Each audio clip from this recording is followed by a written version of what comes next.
Assalamualaikum warahmatullahi wabarakatuh. Innal hamdalillah nahmaduhu wa nasta'inuhu wa nastaghfiruh wa na'udzu billahi min shururi anfusina wa sayyiati a'malina. Man yahdihillahu fala mudilla lahu wa man yudlil fala hadiya lahu. Asyhadu an la ilaha illallah wahdahu la syarika lah wa asyhadu anna Muhammadan abduhu wa rasuluh la nabiyya wa la rasula ba'dah. Amma ba'dah fa ya rabbi zidni ilma warzuqni fahma. Rabbi syrah li sadri wa yassir li amri wahlul 'uqdatam min lisani yafqahu qawli. Subhanaka la ilma lana illa ma 'allamtana innaka antal alimul hakim. Allahumma inna nas'aluka ilman nafi'a wa 'amalan mutaqabbala wa rizqan halalan thayyiban.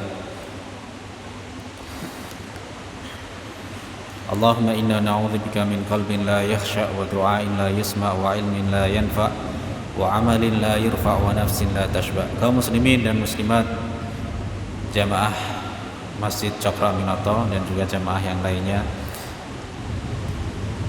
alhamdulillah pada kesempatan malam hari ini kita semuanya bisa melaksanakan ibadah sholat maghrib berjamaah. Dan kita lanjutkan dengan kajian rutin kita. Kita akan melanjutkan insyaallah tafsir surat Thaha mulai dari ayat yang ke-15. Salawat salam senantiasa kita hadiahkan kepada junjungan kita Nabi besar Muhammad sallallahu alaihi wasallam, kepada keluarga, sahabat serta umat beliau yang senantiasa istiqamah, yang kita nantikan syafaat beliau di yaumil qiyamah. Amin ya rabbal alamin. A'udzu billahi minasyaitonir rajim. Bismillahirrahmanirrahim. Innas sa'ata atiyatun akadu ukhfiha litujza kullu nafsin bima tas'a. Sesungguhnya hari kiamat itu pasti datang dan aku menyembunyikannya. Kapan terjadinya hari kiamat? Supaya setiap jiwa dibalas terhadap apa yang ia kerjakan atau ia usahakan. Allah di ayat 15 ini mengatakan sesungguhnya hari kiamat, menggunakan lafadz as-sa'ah. Kata as-sa'ah ini menunjukkan spesifikasi waktu. Jadi spesifikasi waktu lebih khusus sa'ah. Nah, kalau kita lihat dalam bahasa Arab, sa'ah itu artinya jam. Jadi waktu yang sudah ditentukan di antara sekian banyak nama-nama hari kiamat, ada yang namanya sa'ah. Jadi sa'ah itu adalah waktu yang sudah pasti. Ya, dan tidak bisa artinya waktu ini maju atau mundur, ya. Sa'ah, ya. Kata sa'ah adalah waktu yang pasti. Dan kemudian Allah menggunakan kata atau lafadz atiyatun, atiyah. Atiyah isim fa'il dari kata kerja ata ya'ti yang artinya datang. Dan kata ata ya'ti atin atau atiyah itu menunjukkan datang dalam waktu yang dekat. Wa ma yudrika la'alla sa'ata takunu qariba. Dan siapa yang memberitahu engkau wahai Muhammad, bisa jadi kiamat ini sudah dekat. Jadi bagi seorang mukmin gambaran hari kiamat itu dekat baginya, karena kiamat yang kecil bagi seorang mukmin itu adalah kematiannya. Dimulai kiamat itu dari kematian seseorang, dan mukmin yang cerdas akan memanfaatkan, memaksimalkan umur yang Allah berikan kepadanya untuk apa? Fastabiqul khairat. Jadi di sini menunjukkan Allah menggunakan kata atiyah, artinya datangnya, kedatangan hari kiamat itu sudah dekat. Allah tidak mengatakan qadimah. Kalau kata qadimah ini datang dari tempat yang jauh, artinya mungkin masih lama. Meskipun kita nggak tahu kapan kiamat itu terjadi. Wallahu a'lam, apakah nanti 10 tahun atau 20 tahun atau mungkin masih 100 tahun atau lebih daripada itu. Bagi seorang mukmin kiamat itu adalah dekat, sehingga ia akan persiapkan sebaik mungkin. Minimal kematian itu adalah kiamat untuk dirinya sendiri. Karena orang kalau sudah mati tertutup amal soleh baginya, dia tidak bisa berusaha apapun, tertutup. Kecuali pahala-pahala yang masih terus mengalir baginya. Di antaranya ilmu yang bermanfaat atau sedekah jariyah, wakaf yang dia tunaikan, kemudian apa? Doa anak soleh yang ia wariskan. Dia mewariskan anak yang soleh. Dia meninggalkan anak-anak yang soleh sehingga masih terus anak-anak soleh ini menjadi ladang pahala yang tak terkira bagi orang tuanya. Sehingga kata kiamat ini, sa'ah ini pasti kedatangannya, dan menggunakan lafadz atiyatun, artinya datangnya sudah dekat. Sehingga harus kita persiapkan sebaik mungkin. Karena manusia ini kebanyakan kalau belum dekat waktu deadline-nya itu biasanya masih santai. Gosek cek suwi dan lain sebagainya. Itu dalam urusan dunia saja kita kadang kayak gitu. Persiapan apa gitu ya, disuruh mempersiapkan untuk acara umpamanya acara keluarga, acara arisan lah, atau acara silaturahmi atau halal bihalal lah, nantilah masih ini. Nanti masih santai. Atau disuruh ada tugas yang dapat tugas dari gurunya atau dari dosennya mahasiswa, nantilah masih lama lah. Jadi kebanyakan ini biasanya manusia itu sukanya nanti dulu aja, taswif. Jadi taswif itu menanti-nantikan, jadi membuat sesuatu jadi nanti saja. Nah, di sini Allah menggunakan kata kiamat ini dengan sesuatu yang kedatangannya itu sudah pasti dekat, sehingga harus dipersiapkan sebaik mungkin. Akadu ukhfiha, makna dari akad, kada yakadu, itu sebenarnya makna aslinya adalah hampir ya. Aku hampir, ukhfiha, menyembunyikannya. Seakan-akan lafadznya ini artinya Allah itu hampir saja menampakkan kapan kiamat itu terjadi, memberitahu kepada makhluknya. Sebagian makhluknya hampir saja Allah kasih tahu, padahal maknanya bukan demikian. Akadu ukhfiha, sehingga ada qiraah yang lain membaca bukan ukhfiha tapi akhfiha. Hampir-hampir aku menampakkannya, sehingga apa? Tidak ditampakkan. Kalau hampir-hampir aku menyembunyikannya, berarti sudah disampaikan, sudah ditampakkan. Tapi kata para ulama yang mengatakan di sini kata akad ini fi'lil muqarabah, artinya menggunakan makna dekat. Akadu, hampir-hampir. Itu maksudnya adalah sebagai taukid atau penguat. Jadi artinya apa? Aku benar-benar, kata Allah ya, aku benar-benar menyembunyikannya kapan kiamat itu terjadi. Tidak ada satu makhluk pun yang mengetahuinya. Sehingga kata ukhfiha, akadu ukhfiha ini artinya bukan hampir saja aku menyembunyikannya, tetapi aku benar-benar menyembunyikan hari kiamat itu kapan terjadi. Sehingga tidak ada satu makhluk pun dari makhluk-makhluknya Allah yang mengerti kapan kiamat itu terjadi. Yang pasti terjadi hari Jumat, tapi kapan itu terjadi? Wallahu a'lam. Bahkan malaikat muqarrab yang didekatkan kepada Allah pun, atau nabiun mursal, nabi yang diutus oleh Allah, tidak ada satupun yang mengetahuinya. Makanya ketika malaikat Jibril datang dengan model sebagai seorang laki-laki yang sempurna, rambutnya hitam, wajahnya bersih, ganteng, pakaiannya putih bersih, datang dari jauh tapi tidak ada bekas dia datang dari kejauhan, ya, wangi, kemudian mendudukkan Nabi SAW di hadapan Jibril yang menyamar sebagai laki-laki, kemudian lututnya dipertemukan dengan lutut Nabi, kemudian dipegang paha Nabi ini, ditanya Nabi tentang apa itu iman, apa itu Islam, Nabi bisa jawab. Tapi ketika ditanya kapan hari kiamat, maka Nabi menjawab, mal mas'ulu anha bi'a'lama minas sa'il. Tidaklah orang yang ditanya itu lebih tahu dari penanya. Jadi yang nanya enggak tahu, yang ditanya juga tidak tahu kapan kiamat ini akan terjadi. Tetapi ketika ditanya wama asyratuha, asyratus sa'ah, kapan, apa itu tanda-tanda hari kiamat, ya kan? Maka di salah satunya dijawab antalidal amatu rabbataha, ketika seorang budak melahirkan majikannya. Ketika banyak sekarang ada anak ini menjadikan orang tuanya seperti pembantu. Ya, kemudian wa antaral hufatal uratal alah yatatawaluna fil bunyan, kau melihat orang yang tadinya nggak pakai sendal, nggak pakai baju, orang miskin, pengembala kambing, ru'atal ghanam, ru'a'asyah, yatatawaluna fil bunyan, dulunya pengembala kambing, orang miskin, nggak pakai sendal, nggak pakai baju, ya, cuman pakai celana. Itu kemudian tiba-tiba jadi orang kaya, kemudian saling meninggikan bangunan. Artinya apa? Saling bermegah-megahan, bersaing dalam kekayaan harta duniawi. Maka itulah tanda hari kiamat.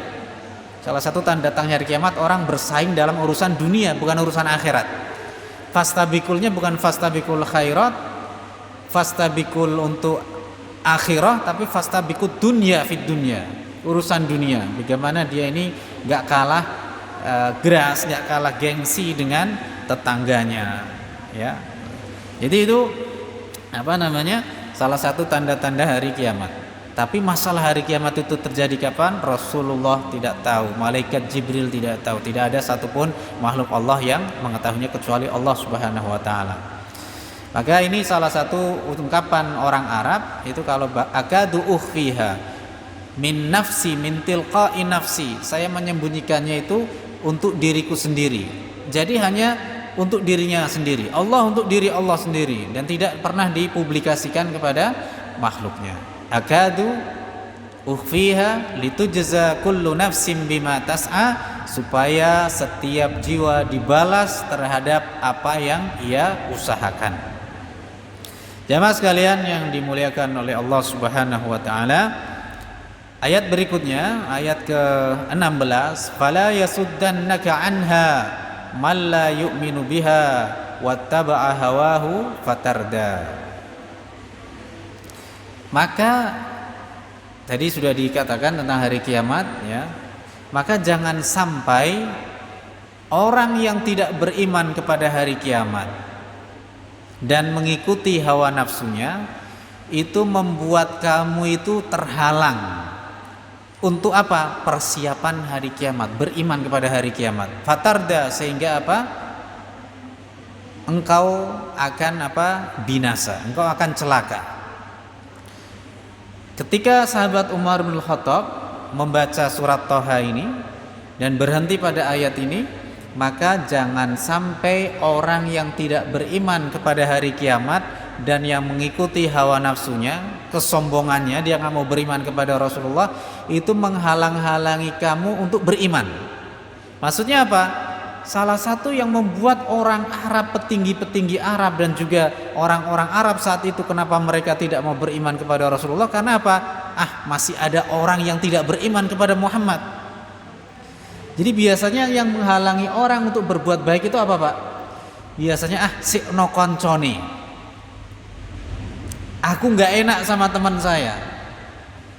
Ya, ada orang pernah bilang seperti ini, sebenarnya itu saya pingin sholat ke musola, saya lihat orang ke musola itu saya seneng. Itu keinginan itu sudah 10%. Dia bilang sendiri 90%.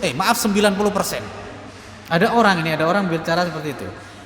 Aku wis pingin neng musola, pingin neng melanggar, pingin sholat jamaah, borong-borong do sholatnya aku seneng. Keinginan saya itu udah 90%. Tapi 10%-nya itu kok kenapa bisa menghalangi yang 90%? Lah 10%-nya apa? Kata dia apa?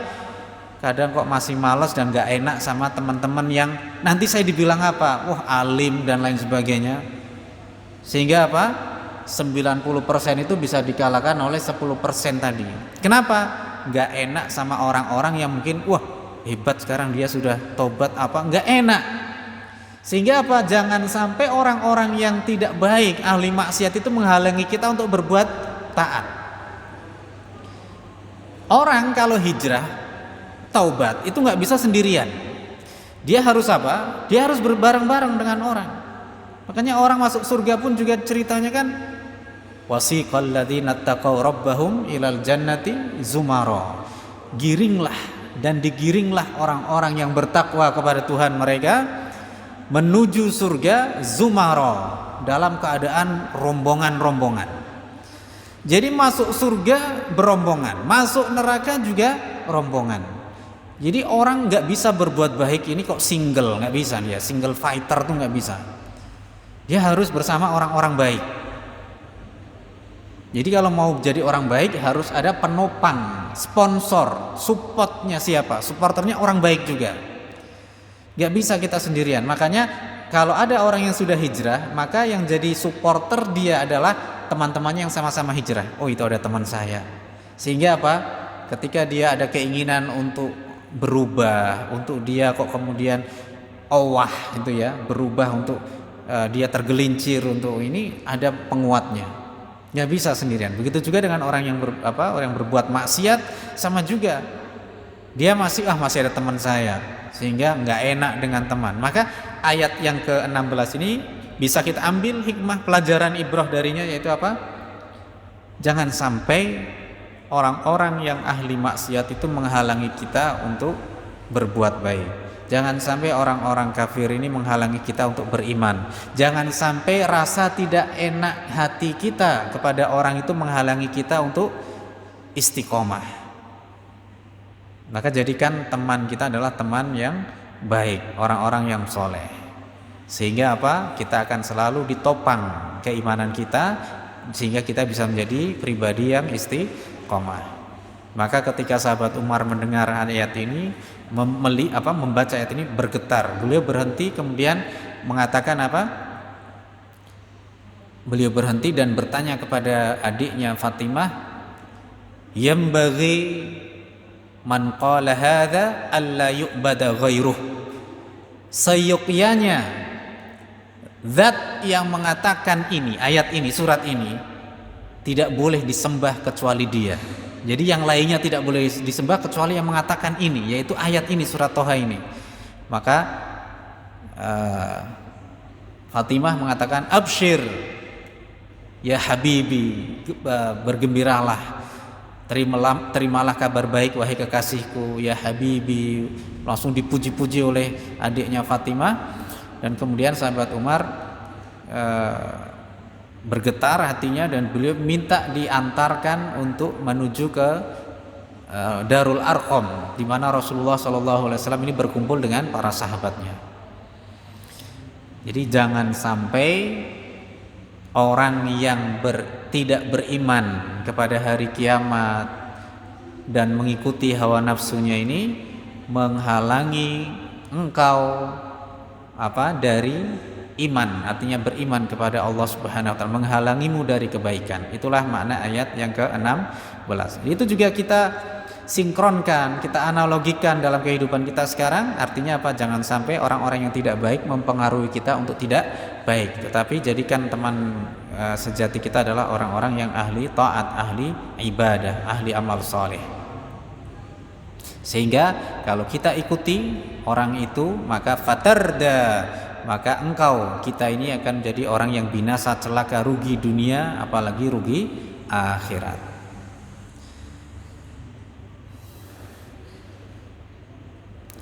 Jemaah sekalian yang dimuliakan oleh Allah Subhanahu wa taala. Kemudian ayat yang ke-17, Allah Subhanahu wa taala berfirman, "Wa ma tilka biyaminika ya Musa." Apa itu yang ada di tangan kananmu wahai Musa? Kata yamin ini maksudnya adalah diidentikan dengan tangan kanan. Seperti dalam ayat was-samawati matwiyatum biyaminih. Langit itu akan dilipat dengan tangan kanannya Allah. Artinya dengan kekuasaan Allah, dengan kuasa Allah ini langit akan dilipat oleh Allah. Yauma natwis sama katayyi sijilil kutub.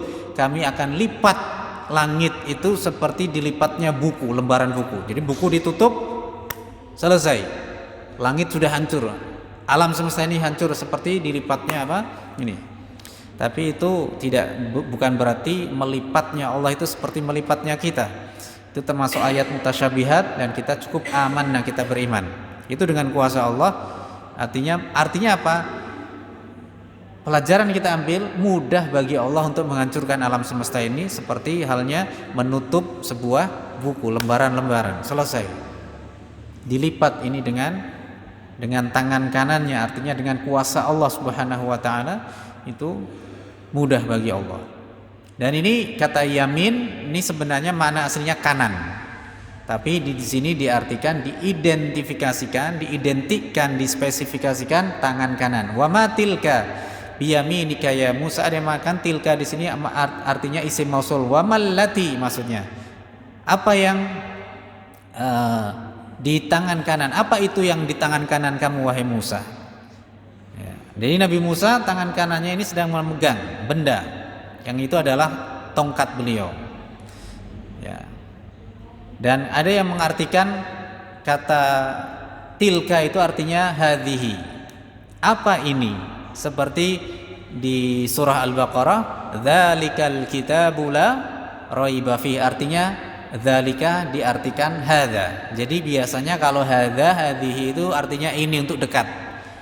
Isim isyarat, kata tunjuk untuk benda yang dekat. Tapi kalau yang jauh itu dzalika atau tilka.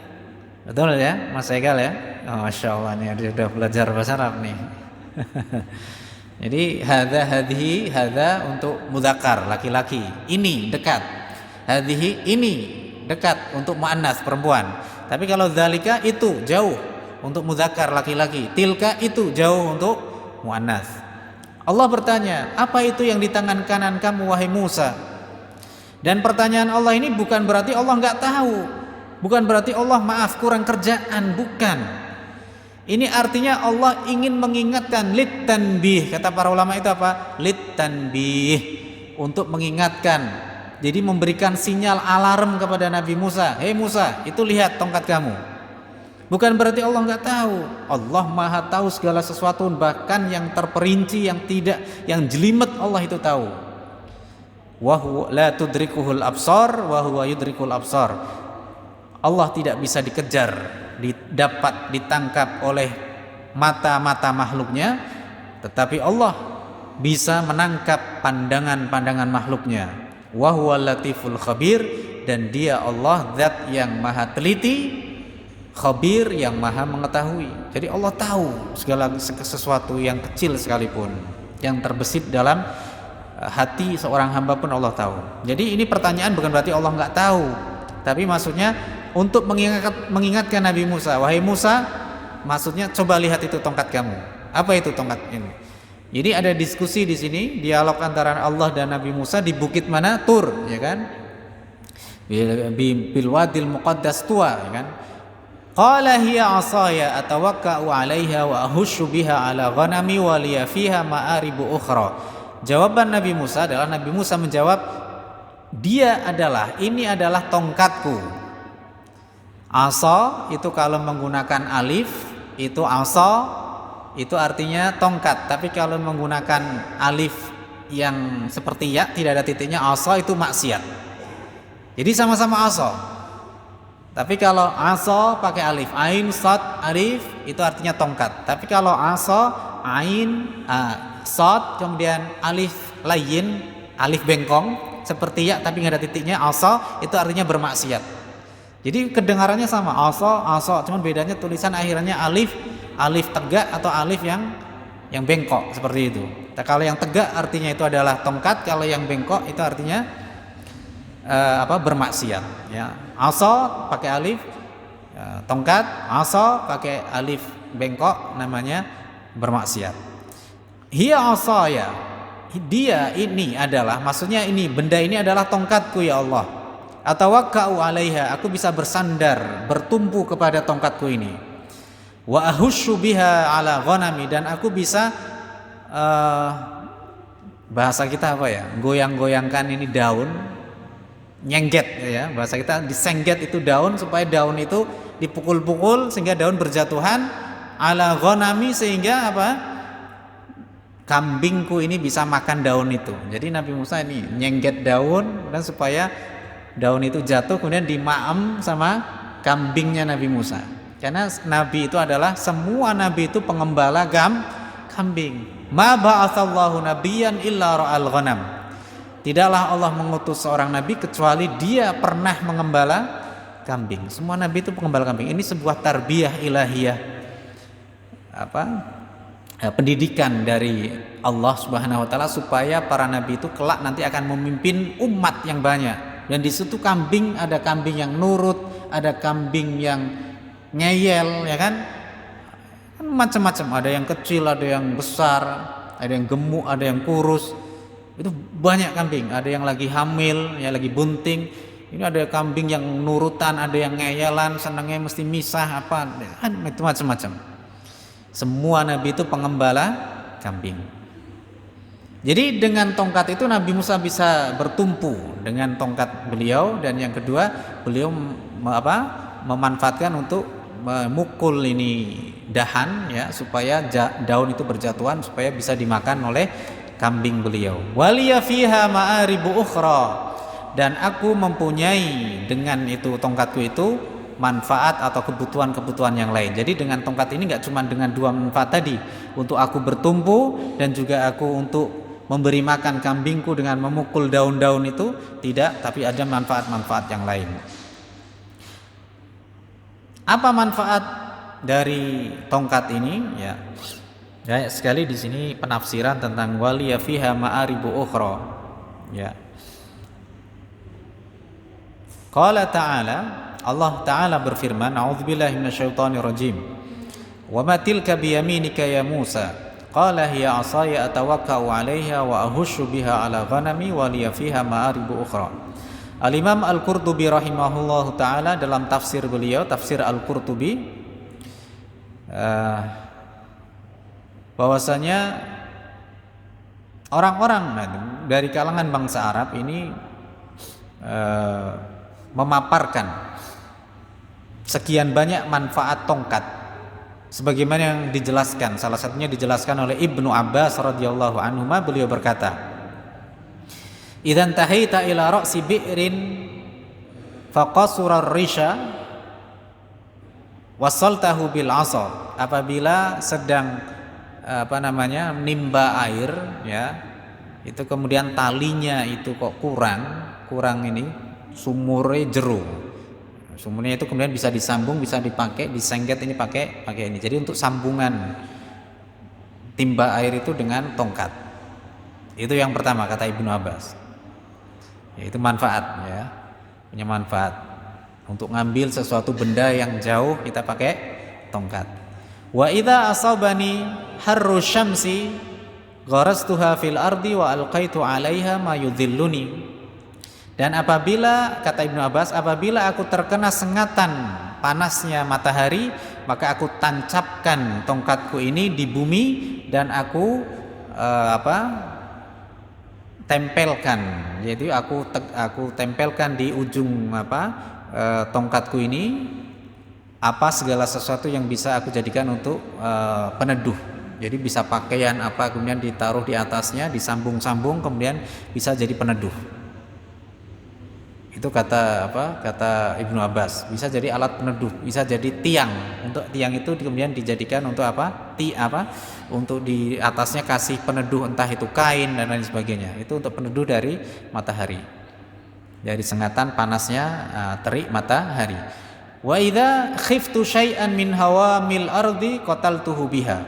Apabila aku takut sesuatu dari binatang-binatang yang membahayakan, melata di bumi ini, maka aku bisa bunuh dengan tongkatku. Ada lihat ular, pentung ularnya, ya. Ada lihat kalajengking, pakai tongkat bisa. Bagi senjata, ya. Itu bisa.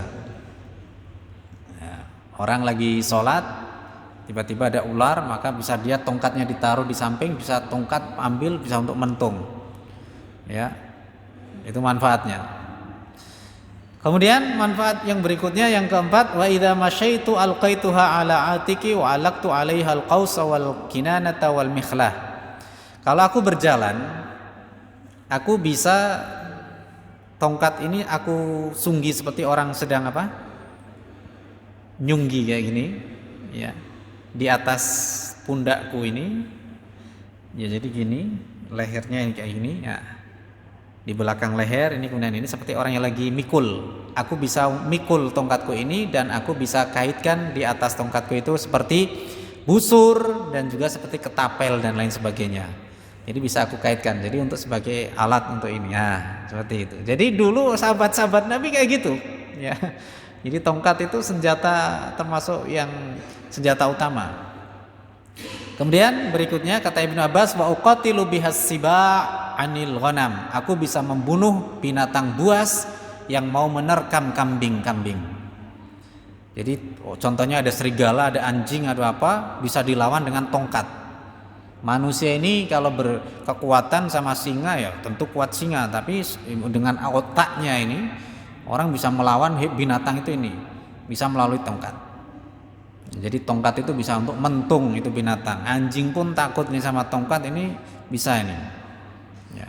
Dan diriwayatkan dari Maimun bin Mahran, beliau berkata, imsakul asa, memegang tongkat, sunnatun lil anbiya, itu sunnah para nabi. Jadi ternyata kita itu disunahkan apa? Punya tongkat. Ya. Wa alamatun lil mu'min, itu tandanya orang beriman. Jadi tanda orang beriman itu punya tongkat. Makanya kalau di Saudi itu kan ya orang-orang jual tongkat kan. Ya acara-acara apa biasanya ada jual tongkat apa, ada acara apa, haula gitu jual tongkat nih, tongkatnya itu. Ya, itu sunnah para nabi. Para nabi itu suka pakai apa? Tongkat. Tidak harus nunggu tua pakai tongkat ini, muda pun pakai tongkat. Seperti itu. Ngerti ini wong nom nganggo tongkat nuwo gitu kan. Bukan, itu sunnah para nabi. Cuman mungkin kalau di kita kurang terbiasa itu kan.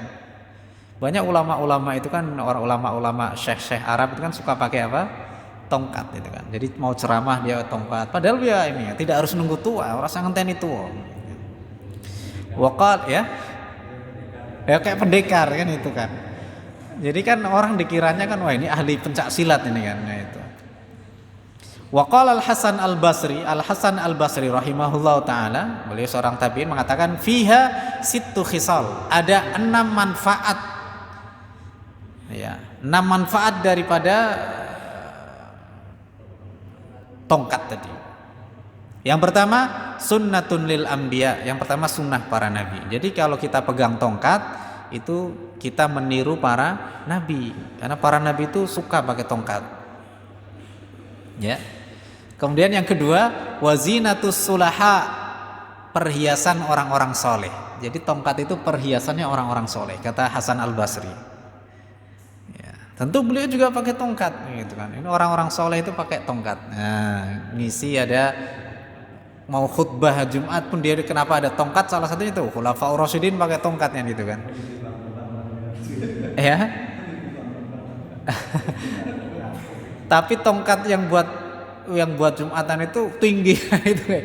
Ya tongkat yang dimaksud itu tongkat yang cukup ini, artinya tangan kita seperti ini ya, separuh badan kita kayak ini cukup lah gitu. Enggak usah tinggi-tinggi ya. Itu tombak nih itu kan. Nah itu. Wazinatus sulaha, perhiasan orang-orang saleh. Yang ketiga wasilahun 'alal a'da. Jadi ini bagus sekali ini. Sunnatun lil anbiya, zinatus sulaha, silahun 'alal a'da. Yang ketiga adalah senjata atas musuh. Jadi senjata ketika menghadapi musuh, ini tongkat bisa menjadi alternatif. Kita mau ini sama orang, kita pakai tongkat bisa mentung orang kan gitu. Ada orang jahat, niat jahat, bisa kita menggunakan tongkat. Yang penting lawannya tidak pakai pistol kan itu kan. Ini kan jadi bisa pakai tongkat kan. Tongkat jaraknya ini panjang yang jelas. Ya. Kemudian yang keempat, manfaat yang keempat itu wa'aunun lid-du'afa, menjadi penolong ya, pembantu, sebagai bantuan bagi orang-orang yang lemah. Orang-orang yang sudah simbah, sudah tua, ini jalan dia bisa pakai tongkat. Dia bisa bertumpu pada tongkat. Ya. Ya. Jadi bisa apa? Jadi bisa pakai tongkat. Kemudian wa ghammul munafiqin, bisa menjadi sesuatu yang tidak mengenakkan bagi orang-orang munafik. Orang munafik enggak suka orang muslim, orang mukmin dipakai tongkat, enggak suka. Ya. Itu ciri orang Islam tuh, dia pakai tongkat. Orang munafik nggak suka. Ya. Ini kan. Dan yang keenam adalah waziyadah fit ta'at, sebagai bisa menambah ketaatan kepada Allah Subhanahu wa taala, itu tongkat. Gimana? Berminat mau beli tongkat gitu kan? Datang ke masjid langsung pakai tongkat. Itu kan.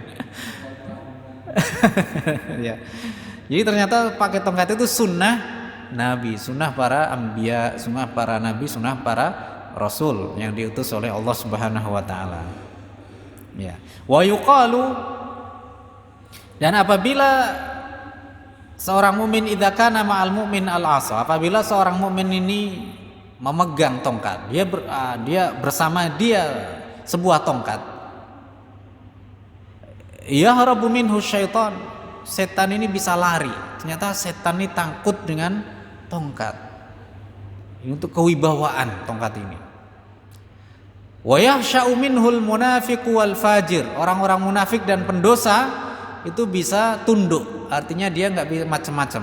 Ya, ada orang tongkat mau dipentung orang itu ya. Dengan tongkat itu macam-macam dia dipukul oleh tongkatnya.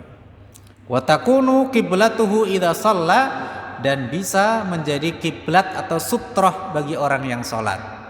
Di tongkat itu bisa diceblokkan, itu kemudian bisa menjadi sutroh.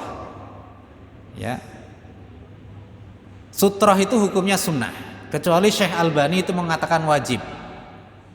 Ya, kalau sutroh itu sebenarnya hukumnya adalah sunnah.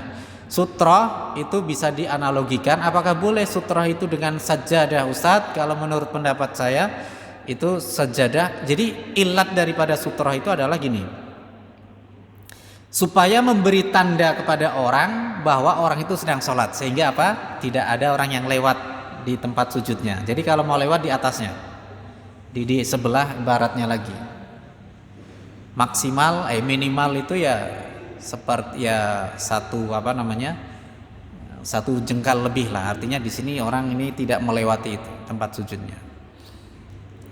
Kemudian Nabi ketika di Mina, beliau pernah sholat di padang Mina ya. Kemudian beliau tidak menggunakan sutroh. Jadi kadang Nabi pakai sutroh, kadang beliau tidak pakai sutroh. Ini menunjukkan bahwa memakai sutroh itu hukumnya sunnah. Tetapi kalau Syekh Albani yang masyhur itu kata beliau adalah wajib. Sehingga kalau di tempat terbuka ini. Bagaimana dengan sajadah?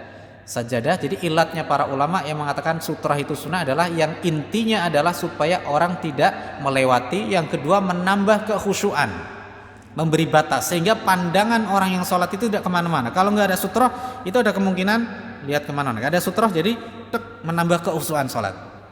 Sehingga dengan sajadah itu bisa mewakili daripada sutroh. Karena apa? Ini intinya adalah batas. Ya, meskipun ini ada khilafiyah di antara para ulama, ya terlepas daripada itu, tetapi intinya adalah di mana orang itu bisa bisa khusyuk sholatnya, memberikan batas. Dan sajadah itu biasanya lebih panjang dan itu sebagai batas supaya pandangannya itu lebih fokus. Yang penting sajadahnya tidak ada gambar kambing. Gambarnya sajadah tapi gambarnya Doraemon. Ya. Jadi itu jadi orang nggak khusyuk dengan itu. Ya, jadi harus ya polos lah ya, polos itu bagus. Atau gambar Ka'bah gimana Ustadz? Ya Ka'bah boleh seperti itu ya. Yang penting jangan terlalu ramai gambarnya. Itu saya khawatir terlalu ramai malah orang jadi nggak khusyuk. Ya. Menjadi kiblat atau sutroh ketika dia sholat. Wa quwwatun idza a'ya, dan bisa menjadi kekuatan apabila orang ini lemes ya, ini dengan tongkat ini sebagai penumpu sehingga orang ini bisa mengambil kekuatan bertumpu dengan tongkatnya ya. Itu manfaat daripada tongkat. Ini kita bahas tongkat insyaallah lama ini ya. Kalau malam ini nggak selesai bisa kita lanjut nanti untuk episode yang berikutnya, apa manfaat tongkat ini. Yang jelas tongkat itu sunnahnya para nabi seperti itu. Cuma di kita kurang nih. Tapi biasanya beberapa kiai ulama kita ada yang suka pakai tongkatnya. Itu tidak hanya sebatas aksesoris saja, tapi itu memang sunnahnya para nabi. Jadi para ulama-ulama dulu itu orang-orang salaf soleh itu suka pakai tongkatnya. Minimal kan mentung anjing kan, ada anjing galak itu bisa ini kan untuk ini ya. Walaqiyal Hajjaj Arabian, Al-Hajjaj bin Yusuf, seorang panglima perang di masa Bani Umayyah. Ya, Hajjaj bin Yusuf. Ya, pernah jadi gubernur di Kufah. bertemu dengan seorang Badui, Arab Badui. Hajjaj bin Yusuf ini bertemu dengan seorang Arab Badui. Kemudian ditanya orang Badui ini, min aina aqbalta ya Arabi, dari mana kamu datang wahai Badui? Qala minal badiyah. Badui tadi menjawab minal badiyah, ya dari pedalaman, dari pedalaman, desa pedalaman, dari desa, ya, dari desa. Qala wa ma fi yadika, apa yang ada di tanganmu itu? Badui itu menjawab asaya. Asai maksudnya apa? Ya, tongkatku. Badui itu kemudian melanjutkan, tongkatku. Urakkizuha salati, atau di sini aku bisa lebih fokus sholatku. Sholatku lebih khusyuk, tatapanku ini pandangan ke sujud, ada batas sutrohnya, tongkat aku ceblokkan, aku tancapkan, dan sholatku itu supaya lebih khusyuk. Ya.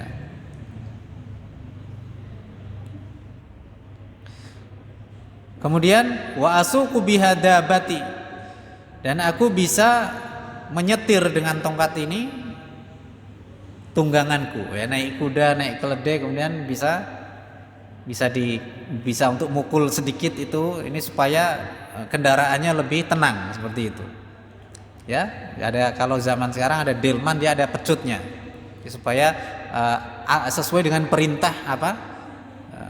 Sesuai dengan perintah, ya delmannya, ya seperti itu, ya ada perintah itu. Insyaallah akan kita lanjutkan pada kesempatan yang lainnya membahas manfaat dari asa, yaitu dari tongkat.